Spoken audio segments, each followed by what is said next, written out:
The Variety Playhouse, built in 1940 as the Euclid Theater, then abandoned from the early 60s until the early 80s, reopened as the Ellis Cinema, abandoned again, and then finally reopened as the Variety Playhouse in 1989. The building has a long and bumpy history, but it now thrives in the heart of the center of what is now Little Five Points. Steve Harris has been managing the building for the past 20 years, and he gives us an inside look. So tell me how you first got involved with the Variety Playhouse. Back in 1990, I had done a couple of shows here. There was a person operating at his Variety Playhouse before me, a guy named Paul Blaine, who didn't really make much of a go of it. Mm-hmm. I was doing shows. I'd been doing shows in Atlanta at that point for about 7 years, and had done some things here that had gone pretty well. And Kelly Jordan, who was the owner of the building, came up to me at a show that I had produced over at Emory University. Kind of a funny show where the artist actually had a nervous breakdown that night on stage, and Kelly ended up befriending him and taking him back to the hotel and checking on him all night long and taking him to the airport.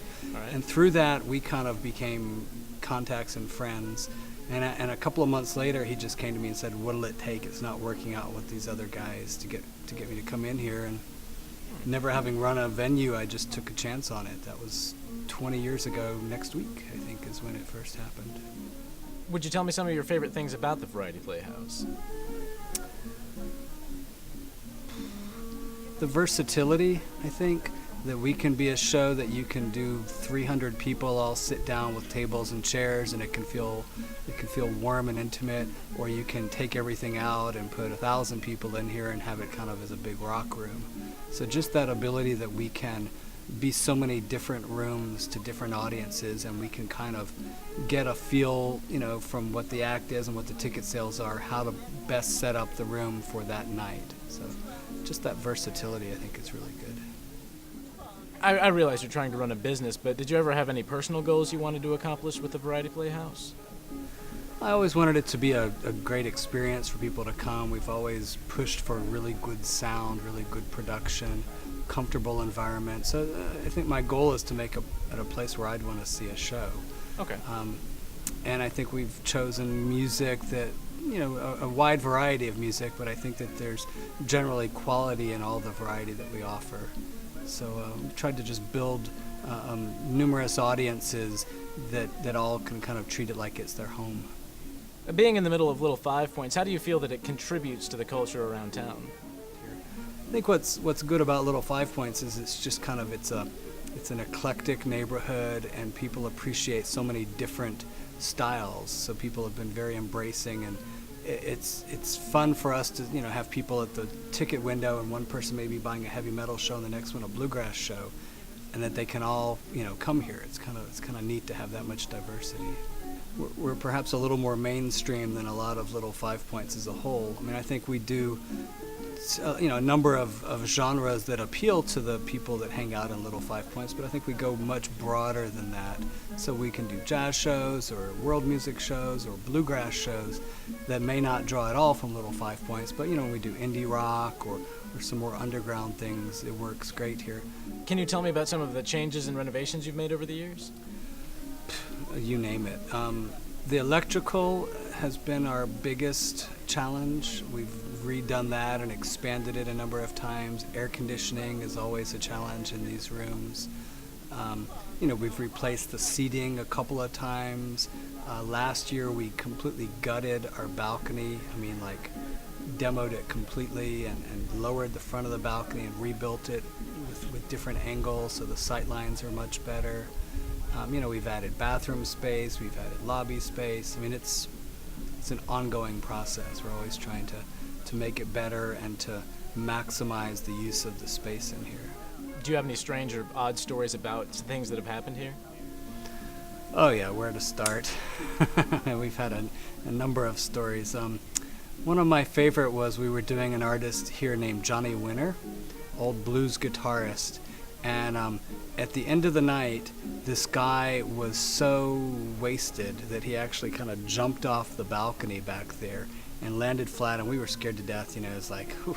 And we called an ambulance for him, and when they came, and the woman's there trying to rouse him. The guy's like wet himself at that point. He's a mess. He's incoherent. And she keeps saying, "Sir, what hospital do you want to go to? You need to tell me what hospital. Where do you want to go? Where do you want to go?" And he's like kind of groggy and incoherent. Finally, he's like, "Babe, I want to go home with you." That was one of our kind of babe. We kept that one going for a long time. But yeah, over 20 years, everything's happened numerous times. Well, knowing that the building has been around for over 70 years, why don't you choose to play up any of the historical significance of the building? Well, I don't know that we're the same use as it was. I mean, if it were a movie theater that were in the same condition, doing the same things it did, but the room has changed so much over the years that I don't think this is the Euclid Theater anymore. It's the Variety Playhouse. It's a cool old structure, but this theater wasn't like the Fox. It didn't have that kind of ornate architecture behind it. It was a neighborhood theater, built in the 40s, that's still around. But I don't know how much history people really know. I don't know how much I know about it.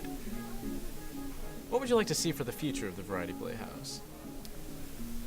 I'm pretty happy with the way things are going right now, so just continue to broaden our audiences, continue to find exciting new music in as many different genres as we can, and just make it a comfortable experience for people. Is this the Variety Playhouse? It's a great venue. Very little. I love the Variety Playhouse. First of all, they're on time, which is very different from anywhere else in Atlanta. When you go see a show, usually you're going to wait 2 to 3 hours, but at the Variety Playhouse, they really start on time. Oh my God, this is a very nice place. I love it. Very intimate. Very intimate. Not romantic, but intimate. If that makes sense. Good bands play here, and I saw Bonnie Prince Billy here one time. It was awesome. But there's no seats down. It's good.